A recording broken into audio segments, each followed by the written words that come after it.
The origins of the Secretariat that I'm now privileged to be occupying or responsible for goes back probably, we'd have to say, to GC 35, when the Fathers of the Congregation urged Father General to figure out what would be the best way for him to renovate and revise the structure of central governance, always with a view toward how he could be better helped in his responsibility with his council to govern the society and to lead it ahead, especially to respond to the contemporary problems and contemporary challenges that we face. So I think all changes in the governance of the society can be accounted for by changes in culture, changes in our apostolic situation, and a direct encouragement from a general congregation. Consequently, Father General decided to create 2 new secretariats to supplement the secretariat that already existed. But Father General decided that it was time now, as he and the congregation looked at the contemporary challenges and mission of the society, to figure out how we can focus more clearly, more strongly, in a more concerted way on the service of faith and the collaboration that we need to have with our colleagues and with all other people of goodwill who are involved in the mission of God. My particular responsibility is the service of faith.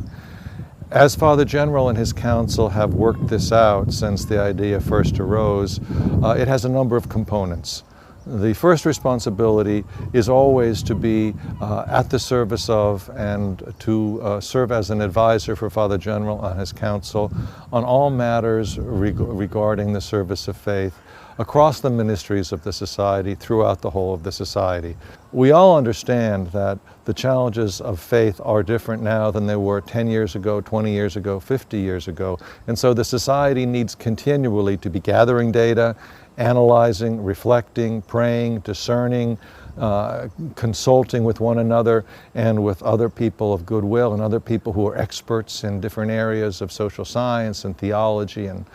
natural sciences, to think about how do we respond, how do we make the proclamation of Jesus Christ and his gospel credible, convincing, compelling in this world. And it's a world, of course, where the proclamation of Christ is presented alongside of what we might call the gospel of aggressive secularism or of indifferentism, and as people confront the possibility of other religious expressions and other religious options. So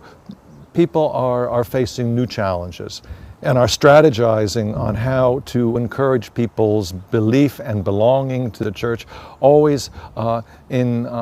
continuity with and in conformity with our commitment to a faith that must do justice. In the last maybe year and a half since I've held this secretariat, I've had the chance to see what our Jesuits, for example, are doing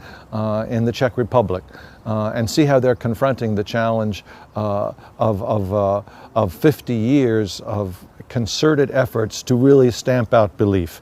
and how the society there is making extraordinary strides in presenting the gospel of Christ liturgically, through youth groups, through prayer groups, through parishes, but also through our service of the poorest of the poor in a nativity school, for example, in Děčín in northwestern Czech Republic. I've had the chance to see how the society is maintaining and deepening its understanding of the proclamation of Christ in a world of religious pluralism, for example, in India or in Indonesia. I've seen how the society in parts of Latin America, especially I'm thinking now of Colombia and in Cuba, have figured out and have reflected on what are the implications for a proclamation of Christ in contexts of social unrest. So I bring all of that information as best I can back to Father General and to his council.